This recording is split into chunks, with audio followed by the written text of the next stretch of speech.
Today is the release of the embargo for the Doom the Dark Ages DLC press material. I, along with other channels that cover Doom, as well as the expected names in games journalism, were invited to a preview of what to expect in July 7th's Revelations expansion. Everything I saw looked really good, and we got some great info from a Q&A with Hugo Martin and Marty Stratton. You're going to see people discussing the story, the levels, the content, but I want to keep it focused on the gameplay. I already did a combat breakdown from the trailer, and I worry about overanalyzing things before jumping into the game myself, but there's a lot of cool mechanical details to learn about from this new footage. And by the way, no one is getting review copies this time, so we're all going to be diving in on the same day.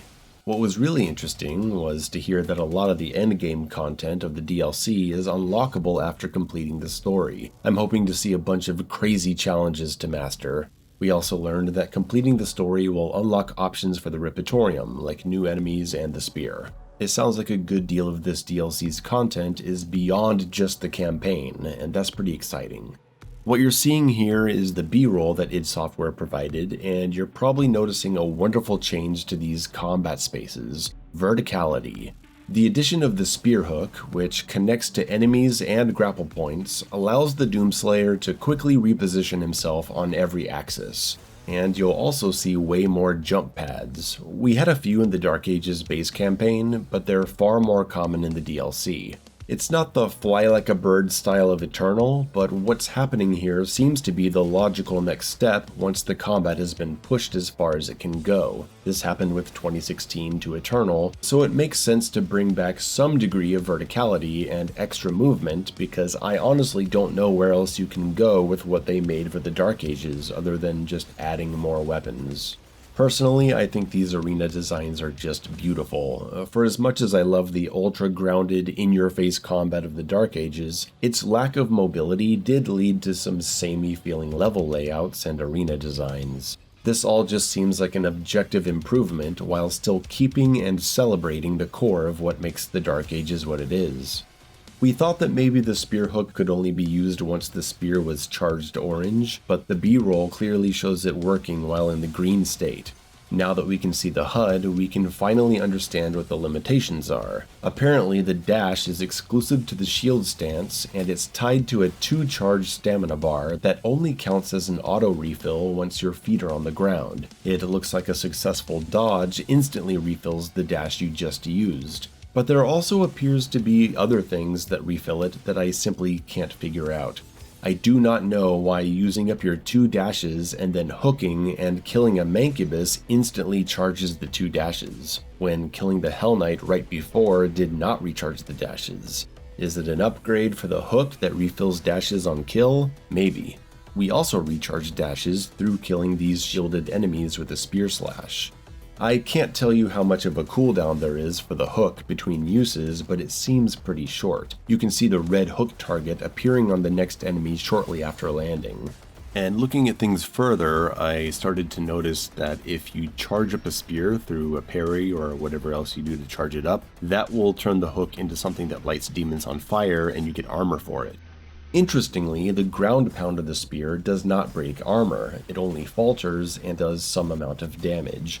It can be upgraded to leave a big shock area around the point of contact. This weapon is going to be very useful. You get upgrades or runes that charge this reticle bar through successful dodges, and it powers up your spear to have some kind of shock power, or I don't know. In some scenes there are 3 bars, in others there are 2, so I assume you're charging up a unique spear ability each time. And these reticles are drained by throwing the spear and by doing the ground pound. The stab attack, on the other hand, is really confusing because in some of the footage the stab drains the bar, and then in others they're stabbing twice and the bar doesn't go down at all. It's going to be an interesting weapon to figure out. In one moment near the end of the footage, the Doomslayer actually stabs while not having a charge, confirming that this is a regular attack. And the stab in this case actually grants him a charge, so I don't know what's going on with that. We get to see many displays of fun dashing and spear hooking, with the Doomslayer flying into the air to do a 180 into a downward rocket, dashing and jumping forward into a spear throw, into a hook and close SSG. hooking an imp to fly into the air and cause a ground falter on a leader revenant, which the player in this footage does not capitalize on because he doesn't know his falters. If you're gonna play this game, know your falters. Watch my video that breaks down pretty much every falter rule in the game, you're welcome. The spear, however, does not completely overtake the shield. At first, we will be losing the shield, depending solely on the spear, at first a weak weapon that needs to be powered up. It's a good choice to force players to get used to a new tool, and then we'll get the shield back and that's gonna be party time. The spear and shield are stances you switch between on the fly, and it seems pretty fast. The B-roll shows the Doomslayer efficiently using both weapons, because, look, the spear and the hook are great, but come on, the shield bash mobility and its falter are just too good to give up. The shield toss for long distance armor breaks and for long stun states, the multiple plasma shield falters, the amazing shield runes, it's not going to be flat out replaced. Hugo said it well in the Q&A, some players will end up picking which they like the best and stick to it, and the better players will learn that these tools work together wonderfully and they'll do some crazy stuff. Mixing shield runes with hook mobility looks like it's going to be really fun. Here we see the Slayer spear parry, then switch to the shield and parry to activate ground fissure to falter and damage to break his upper armor piece, then switch back to catch the final parry which refalters the Varigay, setting him up for a hook around the back to target his weak point. This is just what the game needed.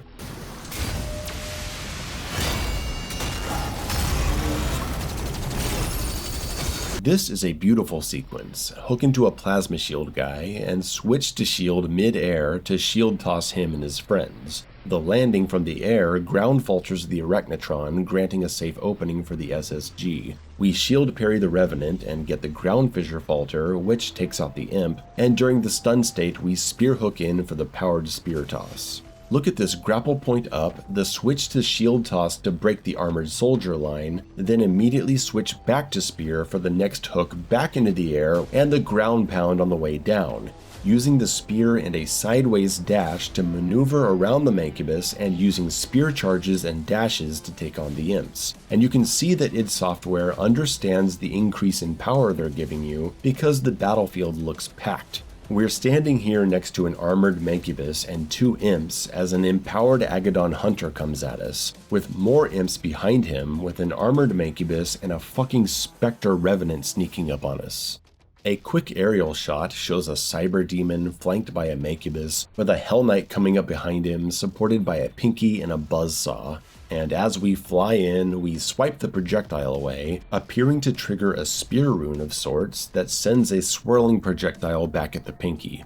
And how about that sweet single grenade shot downwards into the rocket launcher swap to parry charge the next rocket into double damage. They're making this game look as good as I do. I mean, not as good looking as me, that's impossible, but I'm saying when we play, we make the game look good. The HUD has gone through changes to make it more immediately readable during the more intensely paced action. I very much like the shield readout as a numerical and bar value. I'm hoping the block has been tweaked to prevent issues like shield breaks on parry and the shield durability not refilling during downtime just because you're holding guard. Though I'm not crazy about the health and armor change. I thought that kinda triangle looking design was really cool. I'm hoping for the option to choose between new and classic HUDs.